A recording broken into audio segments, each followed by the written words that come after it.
Well, good morning, everybody. Grace and peace to you from our Lord Jesus Christ and all the saints here in sunny Central California.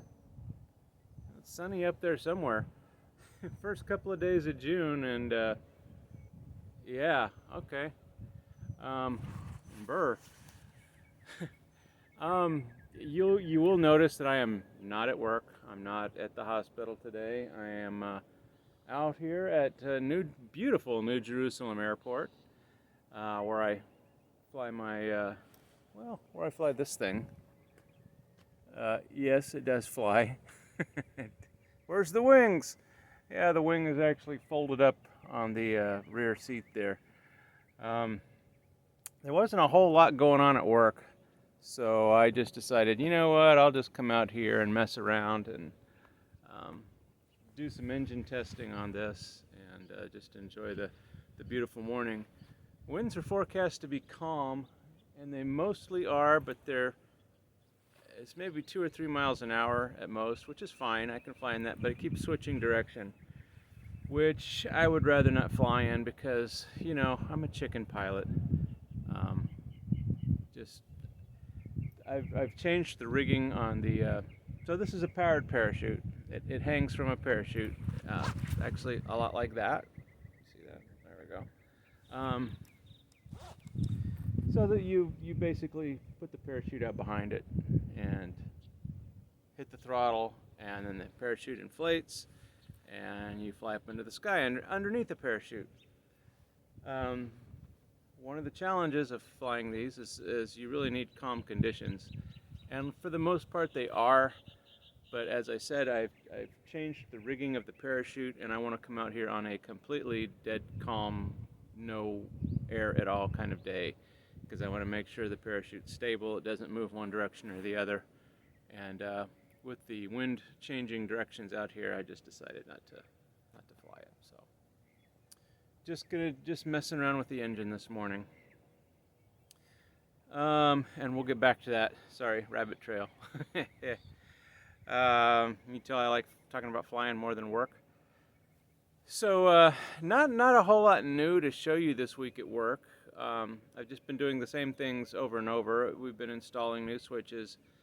I'm not doing anything different than I was before, other than just putting them in new locations. Swapping out the old black C5 legacy switches and putting in the new purple 5250 Extreme Networks Universal switches. And there's not a whole lot new in the way I'm doing that. So you've seen how I've done it, and so that's what's been going on this week. The firewall project is pretty much stalled right now because we've run out of funding, and we're just waiting for the new budget year to begin, which should begin in a few weeks here. So nothing going on with that. I'm trying to think if there's any new project. No new projects coming up that I know of. So, but we do have one big bit of news, at least it's great news for me, is that we have hired a contractor to help me with the networking stuff at work. And one of the things I need help with is our fiber plant. It's iffy. Most of it works, and I'm talking about the brand new stuff that was just put in. Most of it is good, but there are a lot of fiber runs where we're getting link errors, and so many that it causes the core switch to sense it as a link flap and shut the port down. So we're going to try to track that down, and it really helps to have one person at each end of the fiber rather than me walking back and forth.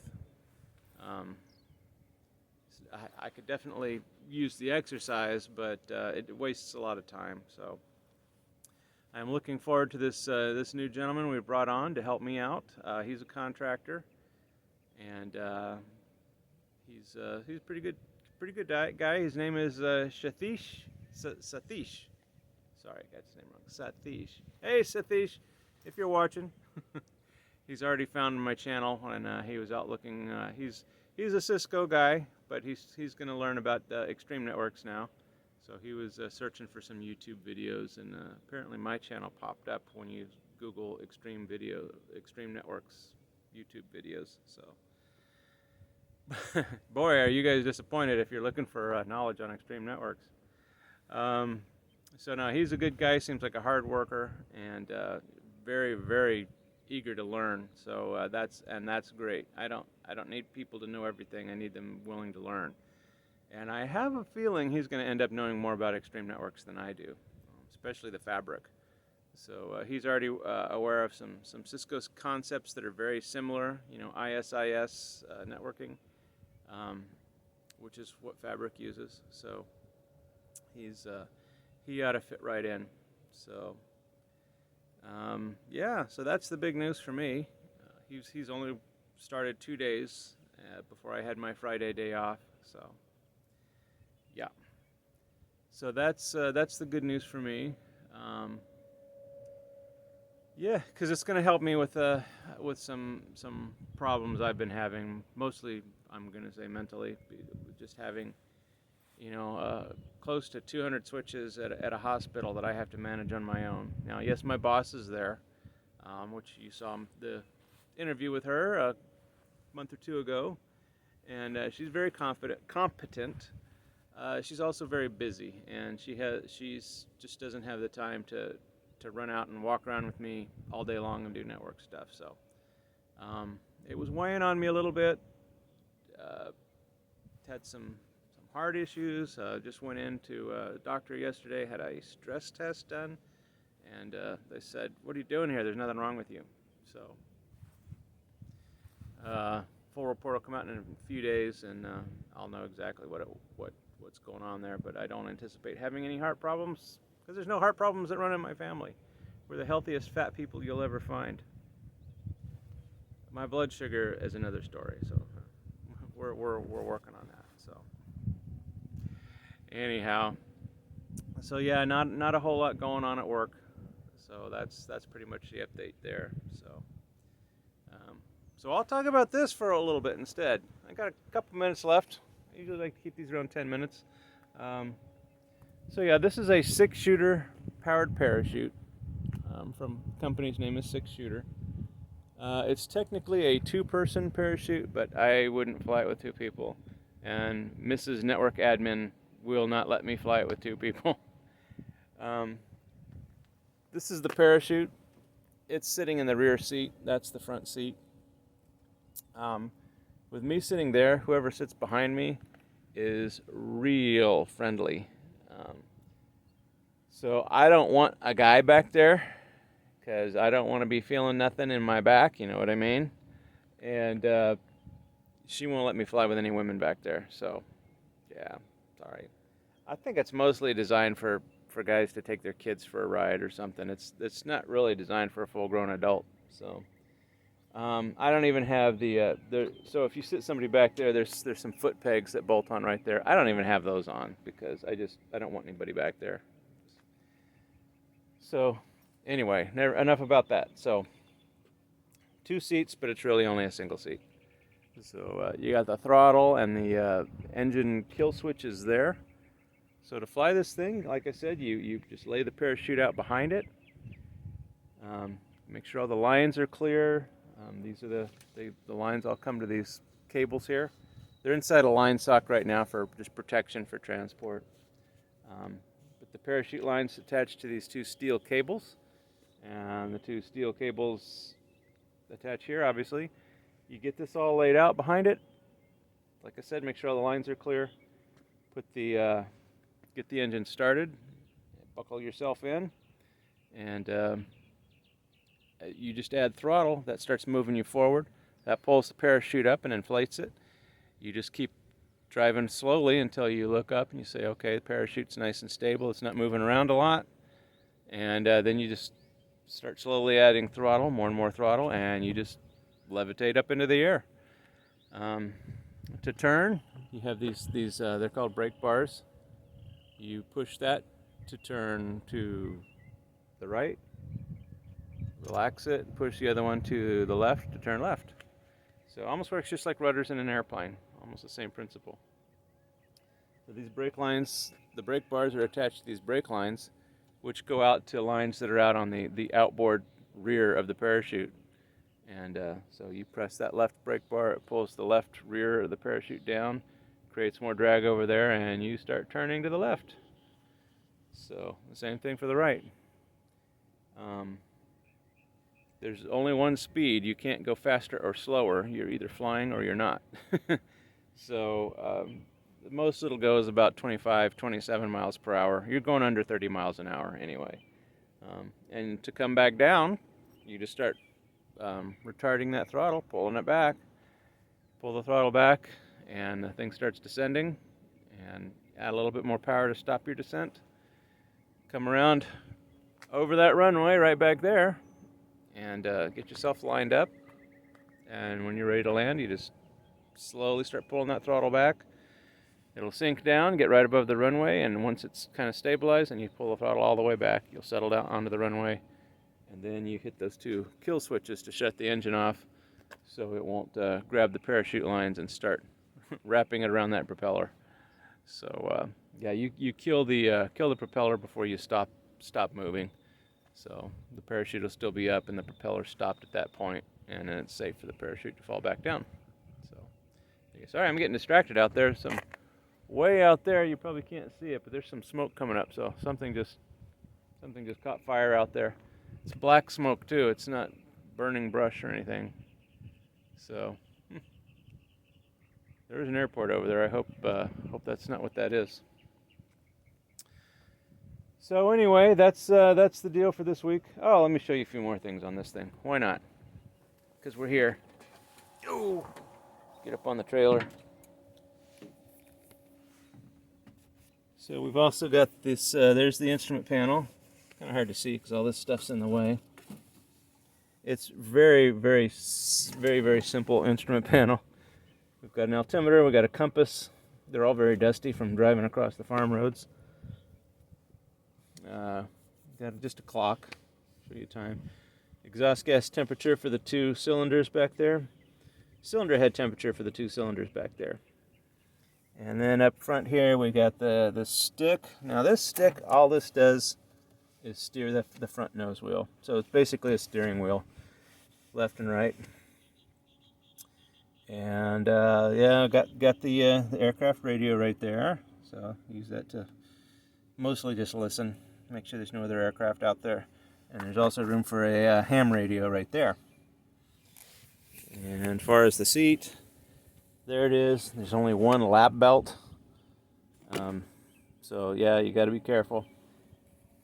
I have actually overturned in this thing, as in upside down, when the parachute got a gust of wind from the side and it just took the parachute and pulled it. I tried to correct and fix it, and it didn't work. So I should have killed the engine. Stupid me. So over we went. So anyway, and one of the things I was doing out here, I'll pose this to you guys. Any engine experts out there? So this is a Rotax 443, I believe. 442, 443. I don't know. It's a two-stroke motor, two-stroke engine, 2 cylinders, 2 carburetors. 1 carburetor for each cylinder, so it makes a lot of power for its size. It's very lightweight. Let me get down so you can see the rest. Hang on. I don't want to trip over stuff because I'm clumsy. I'm an old man. It's easy for me to get hurt. Oh, there's a better view of the engine. Like I said, we got 2 cylinders. We got 2 carburetors. Air filters are here. We got this is a primer. Prime the engine before you start it. And gas line. This is also this is also a primer, the primer bulb. This basically you pinch off this tube and then start squeezing this bulb. Where to go? Right there. Start squeezing that bulb to get gas from the fuel tank there, up to the engine. And then once the fuel is up to here, then you can use this primer to actually inject it into the carburetors for starting. I think it's about a 5-gallon tank. It's actually more, but legally it can only be 5 gallons. So I don't fly it with any more than 5 gallons in it. Honest. And one of the things I was out here testing, moving right along, one of the problems I have with this thing is it starts and runs fine. When it's cold, it'll start right up. I can warm it up. If it runs for just a short time, I can take it out, set the parachute up, start it up again. Because you shut it down. You start it up, let it warm up, shut it down, take it out, set up the parachute, start it again, go fly. No problem. So I go fly. I fly around for a little while, half an hour or an hour. I come back and I land. And let's say the wind is a little weird and I kind of land down that way a little bit. Most of the time I can land right in here and then taxi just right across the ramp over here near the trailer and then let the parachute fall down, and then I can just, clean up right here and put it back up on the trailer. Sometimes, more than sometimes, a lot of the times, there's either a lot of other parachute pilots hanging around here and there's no room to land, or the wind is such that I end up landing down the runway a little bit. So I have two choices. I can either push it back, or I can put the parachute away, stow it just like you see it, get in and drive it back. That's what I would prefer. However, what I am finding happens is I can't get the thing started again. Once it's warm, you have to let it cool down completely before it will start again. And I don't know why. I just tried it again. I tried priming it again, and that didn't work. I tried, putting there's a couple of chokes on top of the carburetor that you have to use a choke to start it. You see a couple little, maybe you can see them, there's a couple little levers up there at the top. You use that when you initially start it when it's cold. I've tried that. I've tried priming it again. I've tried full throttle, trying to get it started. It just won't start. So unless it's cold. So any experts out there that knows why an engine would not start when it's warm, let me know. Put something in the description. So that's it. That's all I got this week. I'm sorry if you're expecting more network stuff, but some of it's just kind of boring and repetitive. So anyway, thanks for watching. If you like what you saw, click the subscribe button and the notification bell. Really appreciate all the comments out there. And you guys that are still upset about me talking about God in the video or Jesus, that's too bad. I'm sorry. Sorry you don't like that, but I'm going to keep it up. So, as always, God bless. And I'm just going to close this video by letting you watch me try to start this thing. And if it does start, I'm going to be surprised. And if it doesn't start, then I'm just going to come over and turn off the camera. So, all right, guys. We'll catch you later. We'll see you next week. God bless. Here goes.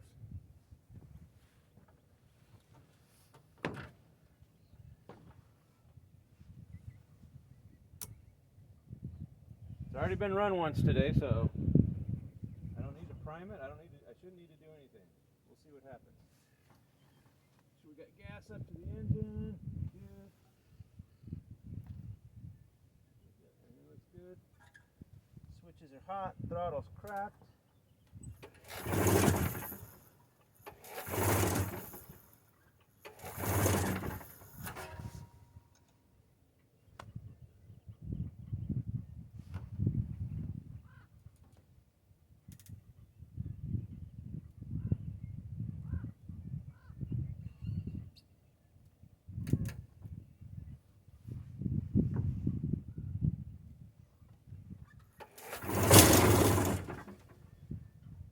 Maybe?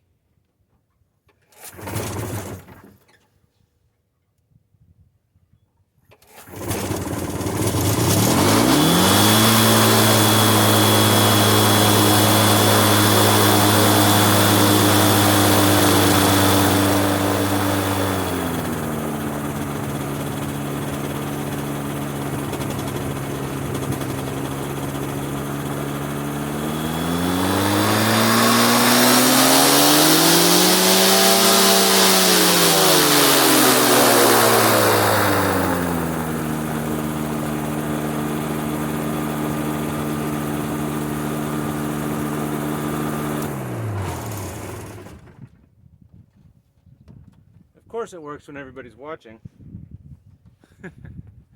Alrighty, I'm gonna pack this up and head on home. God bless everybody. We'll catch you next time.